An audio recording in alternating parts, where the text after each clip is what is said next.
ప్రపంచ దినాన్ని పాటిస్తున్నాం.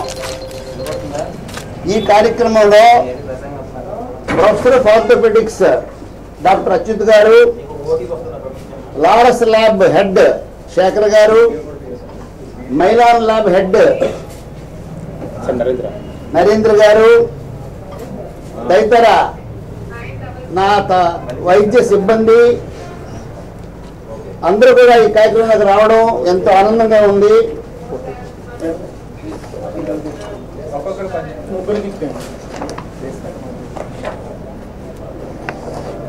ప్రపంచాన్ని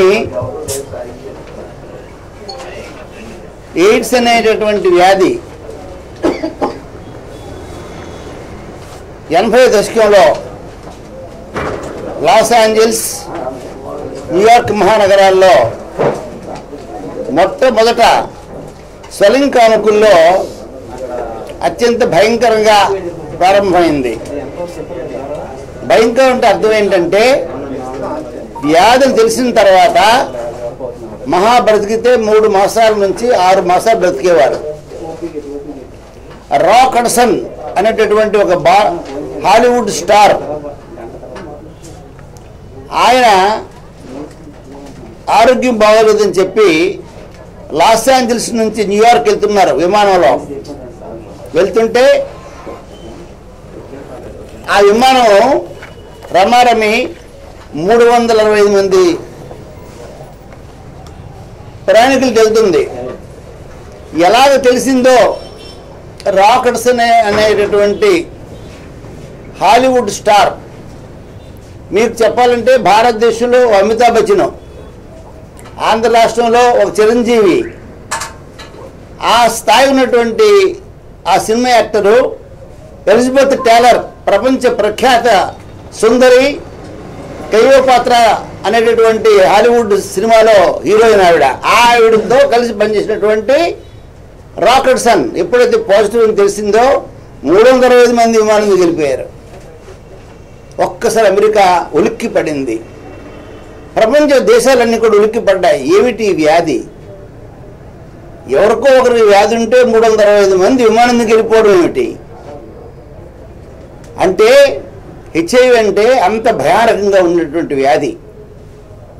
ఈ 46 సంవత్సరాల్లో రమారమి ప్రపంచవ్యాప్తంగా ఉన్నటువంటి వ్యాధి యొక్క ఇన్సిడెన్స్ అంటాము, అంటే సంఖ్యాపరంగా ఒకప్పుడు 50 మిలియన్లు అంటే 5 కోట్ల వరకు కూడా హెచ్ఐవి పాజిటివ్ ఉండేవారు.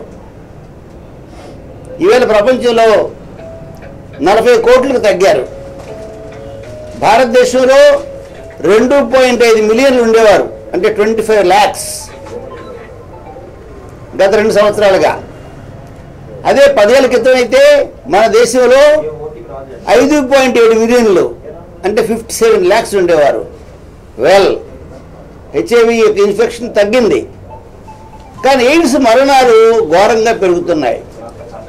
కారణం ఏంటంటే ఒక్క ఏఆర్టీ మందులు వాడితే మాత్రమే ఆరోగ్యం చక్కబడదు. బాటిల్ ఉందా? వాడేవాడు నిమ్మనండి. ఎందుకంటే వాటర్ బాటిల్ కాదు, ఏఆర్టీ బాటిల్. ఎందుకంటే ఏఆర్టీ మందుల వల్ల వైరస్ విజృంభణ ఆగుద్ది, కానీ ఏఆర్టీ యొక్క కాంప్లికేషన్స్,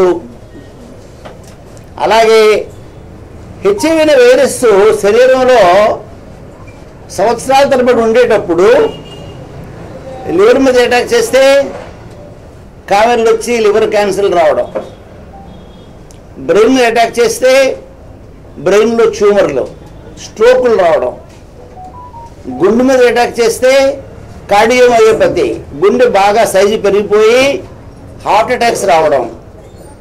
హెచ్ఐవి ఉన్నవారిలో లేని వారి కంటే 22% హార్ట్ అటాక్స్ వస్తున్నాయని చెప్పి సాక్షాత్ the cardiology society of America ఇటీవలే ప్రకటించింది.